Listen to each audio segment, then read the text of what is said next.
नमस्कार, मैं नीरज सनसनवाल आज आपके समक्ष सूरदास के पद लेकर उपस्थित हुई हूँ। सूरदास के पद आपके कोर्स ए की पाठ्य पुस्तक क्षितिज से लिए गए हैं। बच्चों, सर्वप्रथम आपको यह जानना आवश्यक है कि भक्ति है क्या। तो बच्चों, ईश्वर के प्रति जो परम प्रेम है उसे हम भक्ति कहते हैं, अर्थात अपने सर्वस्व समर्पण की भावना को भक्ति कहते हैं। तो बच्चों, इस संसार रूपी सागर को हम भक्ति रूपी दीपक के सहारे पार कर सकते हैं। हिंदी साहित्य के इतिहास में भक्ति काल को स्वर्णिम युग की संज्ञा दी गई थी। बच्चों, भक्ति काल को दो भागों में विभाजित किया गया था, सगुण भक्ति काव्य धारा तथा निर्गुण भक्ति काव्य धारा। अब आपको पता ही है कि सगुण भक्ति शाखा को भी दो भागों में विभाजित किया गया था, राम भक्ति शाखा और कृष्ण भक्ति शाखा में। जिन्होंने राम की भक्ति की वे राम भक्ति शाखा के अंतर्गत आए, जैसे कि तुलसीदास, और जिन्होंने कृष्ण की भक्ति की वे कृष्ण भक्ति शाखा के अंतर्गत आए, जैसे कि सूरदास, मीराबाई, रसखान इत्यादि। यहाँ इन पदों में सूरदास जी ने गोपियों के माध्यम से प्रेम मार्गीय भक्ति पर बल दिया है, तो दूसरी तरफ उद्धव को निर्गुण भक्ति में ज्ञान मार्गीय शाखा के अंदर रखते हुए अपनी भक्ति और प्रेम पर बल दिया है।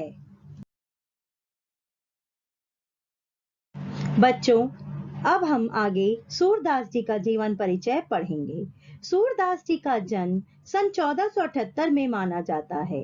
एक मान्यता के अनुसार उनका जन्म मथुरा के निकट रुनुकता या रेणुका क्षेत्र में हुआ, जबकि दूसरी मान्यता के अनुसार उनका जन्म स्थान दिल्ली के पास सीही नामक गांव में माना जाता है।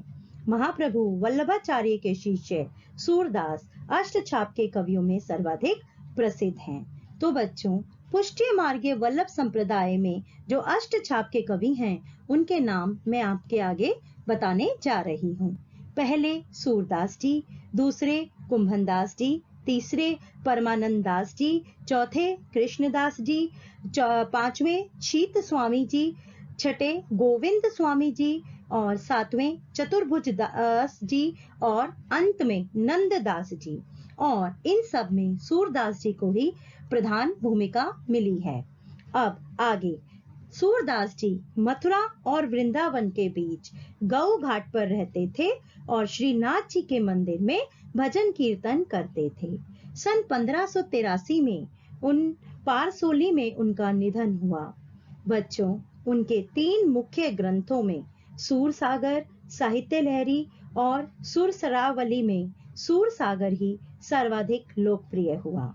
खेती और पशुपालन वाले भारतीय समाज का दैनिक अंतरंग चित्र और मनुष्य की स्वाभाविक वृत्तियों का चित्रण सूर की कविताओं में मिलता है। बच्चों, जैसा कि आप जानते हैं कि सूरदास वात्सल्य और श्रृंगार के श्रेष्ठ कवियों में आते हैं।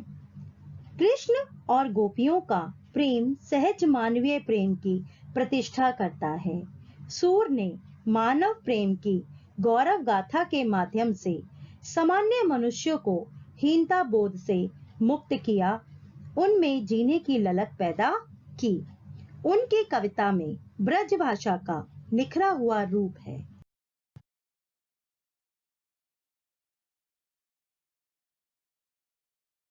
अब आगे बच्चों, मैं आपको उद्धव और भ्रमर गीत के विषय में बताऊंगी। ध्यान पूर्वक सुनिए। सर्वप्रथम बच्चों, आपके मन में यह प्रश्न उठता होगा कि आखिर उद्धव कौन थे। तो बच्चों, उद्धव बृहस्पति जी के शिष्य और परम बुद्धिमान व्यक्ति थे। श्री कृष्ण के प्यारे सखा तथा मंत्री थे। उद्धव ने ज्ञान मार्ग को अपनाया था। एक दिन कृष्ण विरह वेदना से पीड़ित हो रहे थे, तब उद्धव वहां आए। अहंकार वश उद्धव श्री कृष्ण को ज्ञान का संदेश देने लगे। तब श्री कृष्ण ने यह उचित समय जानकर उनके अहंकार को तोड़ने के लिए उन्हें ब्रज में भेजा। श्री कृष्ण जानते थे कि उद्धव अहंकारी हो गए हैं। उद्धव का अहंकार तोड़ने के लिए श्री कृष्ण ने उन्हें गोपियों के पास भेजा। श्री कृष्ण जानते थे कि उद्धव अपने ज्ञान के संदेश को ब्रज में भूल जाएंगे और प्रेम मार्ग को अपना लेंगे, जिससे कि उद्धव की आत्मा भी पवित्र हो जाएगी। तो बच्चों, अब मैं आपको आगे भ्रमर गीत के बारे में भी बताऊंगी। सूर सागर सूरदास जी का प्रधान एवं महत्वपूर्ण ग्रंथ है, जिसमें भक्ति को प्रधान बताया गया है। सूर सागर का सबसे मर्मस्पर्शी अंश भ्रमर गीत प्रसंग है। बच्चों, भ्रमर गीत से आशय यह है कि एक 6 पैरों वाला काले रंग का कीट भ्रमर होता है। गीत गाने का पर्याय है, इसलिए भ्रमर गीत का शाब्दिक अर्थ है भंवरे का गान, भ्रमर संबंधी गान या भ्रमर को लक्ष्य करके लिखा गया गान। इस प्रकार भ्रमर गीत का अर्थ है उद्धव को लक्ष्य करके लिखा गया गान। यहाँ सूर सागर के भ्रमर गीत से 4 पद लिए गए हैं। कृष्ण ने मथुरा जाने के बाद स्वयं न लौटकर उद्धव के जरिए गोपियों के पास संदेश भेजा था। उद्धव ने निर्गुण ब्रह्म एवं योग का उपदेश देकर गोपियों की विरह वेदना को शांत करने का प्रयास किया। गोपियां ज्ञान मार्ग की बजाय प्रेम मार्ग को पसंद करती थी। इस कारण उन्हें उद्धव का शुष्क संदेश पसंद नहीं आया। तभी वहां एक भौरा आ पहुंचा। यहीं से भ्रमर गीत का प्रारंभ होता है। गोपियों ने भ्रमर के बहाने उद्धव पर व्यंग्य बाण छोड़े। पहले पद में गोपियों की यह शिकायत वाजिब लगती है कि यदि उद्धव कभी स्नेह के धागे से बंधे होते तो वे विरह वेदना को अनुभूत अवश्य कर पाते। दूसरे पद में गोपियों की यह स्वीकारोक्ति कि उनके मन की अभिलाषाएं मन में ही रह गई हैं, कृष्ण के प्रति उनके प्रेम की गहराई को अभिव्यक्त करती हैं। तीसरे पद में वे उद्धव की योग साधना को कड़वी ककड़ी जैसा बताकर अपने एकनिष्ठ प्रेम में दृढ़ विश्वास प्रकट करती हैं। चौथे पद में उद्धव को ताना मारती हैं कि कृष्ण ने अब राजनीति पढ़ ली है। अंत में गोपियों द्वारा उद्धव को राजधर्म अर्थात प्रजा का हित याद दिलाया जाना सूरदास की लोक धार्मिकता को दर्शाता है।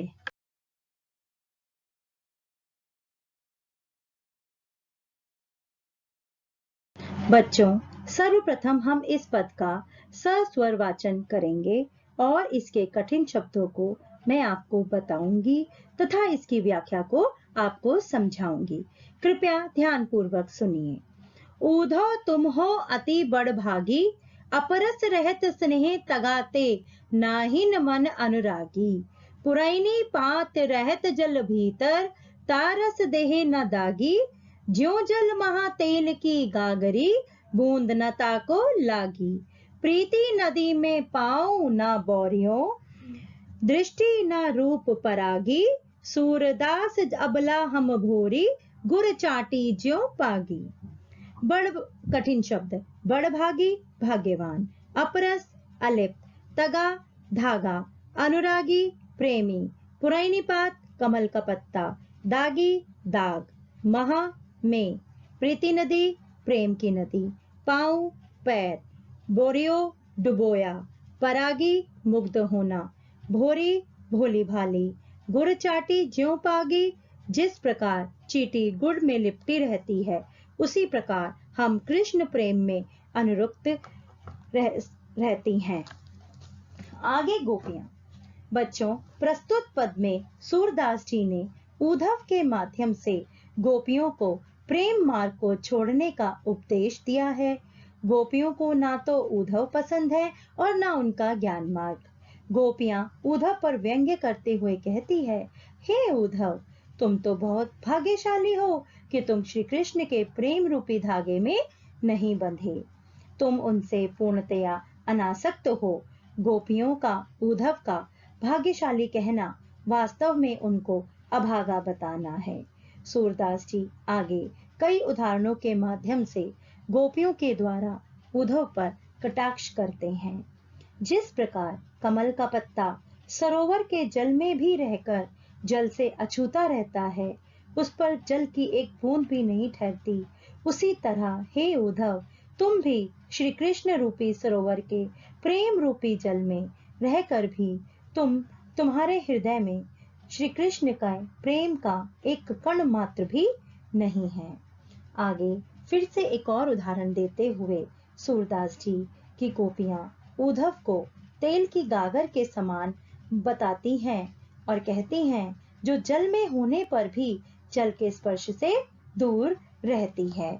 अर्थात तुम्हारे पास हृदय नहीं है, तुम नीरस हो, तुमने प्रेम रूपी सरिता में अपना पैर नहीं डुबोया और ना ही तुम्हारी दृष्टि कृष्ण के रूप सौंदर्य में डूबी है। अर्थात ना तो तुमने किसी को अपनी ओर आकर्षित किया और ना तुम किसी की ओर आकर्षित हुए, किंतु हम तुम्हारे विपरीत हैं।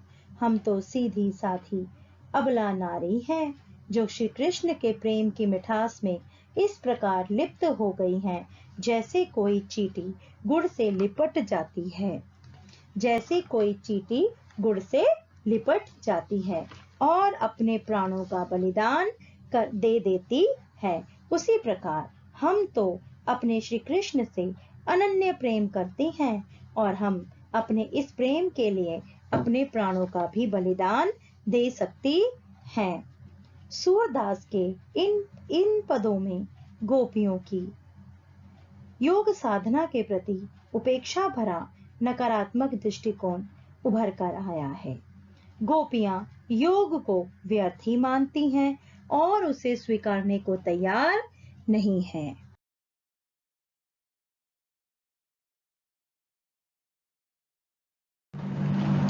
मन के मन ही मांझ रही, कहिए जाई कौन पे उद्धव, नाही परत कही, अवधि आधार आस आवन की, तन मन बिथा सही। अब इन जोग संदेशनी, सुनी सुनी बिरहिनी बिरह दही, चाहती हुती गुहारी जितही तैं, उत तैं धार बही। सूरदास अब धीर धरही क्यों, मर ज्यादा न लही। तो बच्चों, अब आगे मैं कठिन शब्दों के अर्थ बताते हुए आपको इस पद की व्याख्या समझाऊंगी। मांझ मध्य, अवधि समय, आधार आधार, आवन आगमन, बिथा व्यथा, बिरहिनी वियोग में जीने वाली, बिरहदही वियोग में जल रही है, हुती गुहारी रक्षा के लिए पुकार, जितही तय जहां से, उत उधर, धीर धैर्य, मर्यादा मर्यादा, न लही न रही। तो बच्चों, अब आगे इन पंक्तियों में सूरदास जी की गोपियां अपनी विरह वेदना को बताते हुए कहती हैं कि हे उद्धव, हमारे मन की इच्छाएं मन में ही दबकर रह गई हैं। वे कृष्ण के समक्ष अपने प्रेम की अभिव्यक्ति नहीं कर पाई। हमसे प्रेम रूपी यह इच्छाएं कही ही नहीं गई। पता नहीं कोई इन्हें कैसे कह पाता है। गोपियां कहती हैं कि हम उनके आगमन की अवधि को अपना संबल बनाकर अपने शरीर और मन की वेदना को सहती रहती हैं। हम तो श्री कृष्ण के आने की प्रतीक्षा कर रही हैं। इस समय जब हम श्री कृष्ण के विरह वेदना से पीड़ित हैं, उस समय तुमने हे उद्धव यहाँ आकर हमें यह ज्ञान का संदेश सुनाया, जिसे सुनकर हमारी विरह वेदना और अधिक प्रज्वलित हो गई है। हम गोपियों तो पहले से ही वियोगनिया थी। तुम्हारे ज्ञान के उपदेश ने हमारी विरह अग्नि को और अधिक तीव्र कर दिया है। जिस ओर हम अनुनय विनय करना चाहती थी, उसी ओर से इस ज्ञान के संदेश की धारा बहने लगी। अर्थात हमने तो सोचा था कि आप कृष्ण के पास से आए हैं, तो इस दुखद स्थिति में आप हमारा साथ देंगे। लेकिन आप तो उल्टे हमें ही ज्ञान का संदेश दे रहे हो। बताओ, अब हम कैसे धैर्य धारण करें? अब हमारी कोई मर्यादा शेष नहीं रह गई है। गोपियों की विरह वेदना सहन न करने की मर्यादा न रहने की बात कही जा रही है। एक और गोपियों के मन की बात गोपियों के मन में ही रह गई है, जबकि श्री कृष्ण ने उद्धव को सब कुछ बताकर योग का संदेश देने के लिए भेजा है। गोपियों में अब और कष्ट सहने और धैर्य का साहस नहीं रहा। कृष्ण के द्वारा उन्हें त्याग देने से तो उनकी पूरी मर्यादा ही नष्ट हो गई थी। उनकी प्रतिष्ठा तो पूरी तरह से ही मिट गई थी। गोपियों की स्त्री मर्यादा को ठेस पहुंची थी। इससे उनकी धैर्य रखने की मर्यादा टूट गई थी। अब वह भी धैर्य रखने के लिए तैयार नहीं है।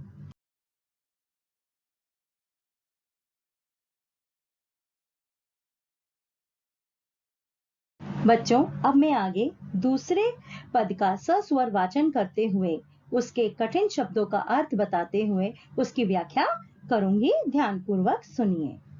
हमारे हरि हारिल की लकड़ी, मन क्रम बचन नंद नंदन और, यह दृढ़ करी पकड़ी। जागत सोवत स्वप्न दिवस निसी, कहना कहना जकरी। सुनत जोग लागत है ऐसो, ज्यों करोई ककरी। सो तो व्याधि हमको ले आए, देखी सुनी ना करी। यह तो सूर तिनहि ले सौंपो, जिनके मन चकरी।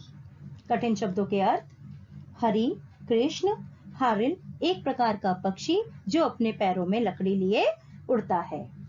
नंद नंदन उर, कृष्ण, उर पकड़ी हृदय से पकड़ लिया है। दिवस दिन, निसी रात, जकरी रटती रहती है, करोई कड़वी, सु वह, व्याधि बीमारी, करी भोगा, तिन्हई उनको, मन चकरी जिनका मन स्थिर नहीं रहता। तो बच्चों, अब मैं आगे इसकी व्याख्या करती हूँ।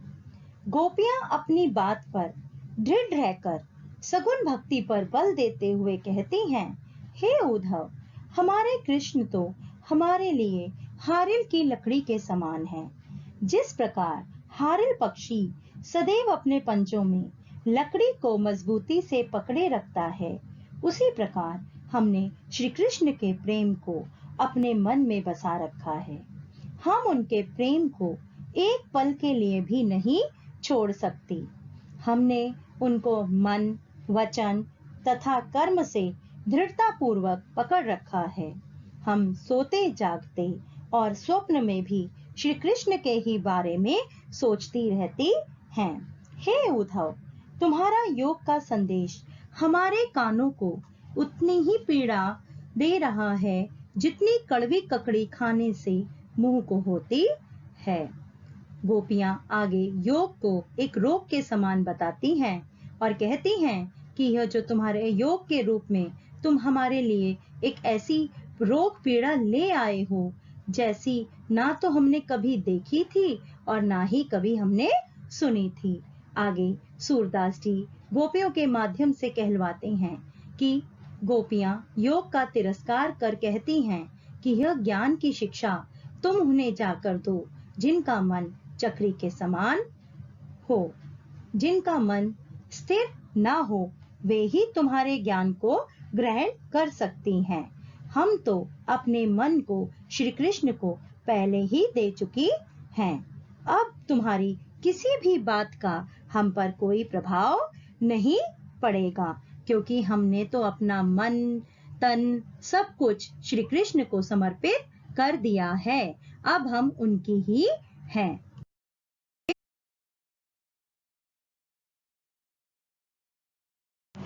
बच्चों, अब मैं अंतिम पद का सस्वर वाचन करते हुए कठिन शब्दों के अर्थ बताते हुए इसकी व्याख्या समझाऊंगी। ध्यान पूर्वक सुनिए।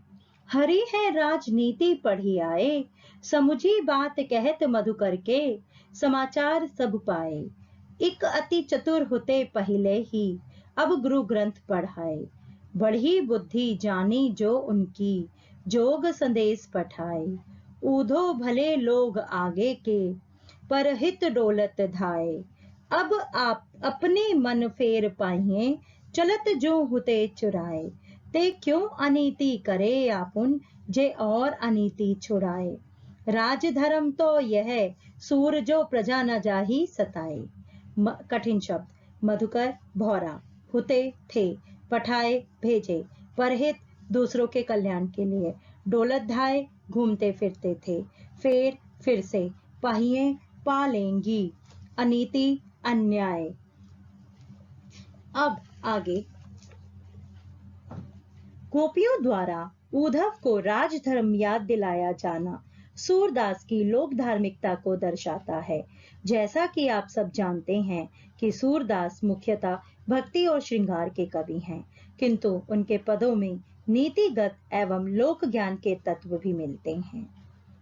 कृष्ण द्वारा उद्धव को योग ज्ञान का संदेश लेकर ब्रज भेजे जाने के पीछे ऐसा लगता है कि शायद कृष्ण ने कूटनीति की शिक्षा ग्रहण कर ली है। हे सखी, क्या तुम उद्धव की बात को समझ पाई हो और कृष्ण द्वारा ज्ञान के संदेश का अर्थ समझ पाई हो? यह दोनों ही हमारे लिए व्यर्थ हैं। कृष्ण पहले ही बहुत चतुर थे और अब तो उन्होंने राजनीति के बड़े बड़े ग्रंथ पढ़ लिए हैं। वे पूर्णतः राजनीतिज्ञ हो गए हैं। कृष्ण मथुरा के राजा तो बन गए हैं, किंतु अपने राजधर्म का पालन नहीं कर पा रहे हैं। वे प्रजा व गोपियों के हित की रक्षा करने के स्थान पर अन्याय कर रहे हैं। हे सखी, पहले के राजा तो बड़े भोले भाले परोपकारी होते थे, जो अपनी प्रजा के भले के लिए नगर में घूमा करते थे, किंतु श्री कृष्ण तो बिल्कुल इसके विपरीत हैं, जो उन्होंने उद्धव को हमारी हानि करने के लिए मथुरा से यहाँ भेजा है। पहले श्री कृष्ण से हम अपना मन तो वापस ले लें, जिसे वह मथुरा चुरा कर ले गए हैं, जिसके बाद ही उनके योग संदेश पर हम विचार करेंगे। समस्त राजधर्म तो वही होता है जहाँ प्रजा को सताया न जाता हो, जबकि राजनीतिज्ञ कृष्ण के द्वारा हम जैसे प्रजा को योग ग्रहण करने का संदेश भेजकर सताया जा रहा है। सूरदास यहाँ भी गोपियों के माध्यम से राजा के कर्तव्य का उल्लेख करते हैं। कवि के रूप में लोक धर्म का निर्वाह कर रहे हैं। गोपियों के अनुसार राजा का धर्म तो यही होता है कि वह किसी भी दशा में प्रजा को ना सताए, वह प्रजा के सुख चैन का ध्यान रखे। कवि का कर्तव्य है कि वह समाज के लिए रचना करे, और सूरदास ने गोपियों के माध्यम से अपने इसी कवि धर्म का पालन किया है। सूरदास जी ने इन पदों के माध्यम से हमें यह संदेश देना चाहा है कि ब्रह्म ज्ञानी उद्धव कृष्ण वियोग में डूबी गोपियों को योग का संदेश देकर शांत करने का प्रयास करते हैं, किंतु गोपियां जिस प्रकार उन्हें चतुराई पूर्वक उत्तर देती हैं, इससे गोपियों के वाक चातुर्य की विशेषताएं पूर्णतः स्पष्ट होती हैं। एक भ्रमर के माध्यम से उद्धव और श्री कृष्ण पर व्यंग्य करके एक निष्ठ प्रेम व्यक्त करती हैं।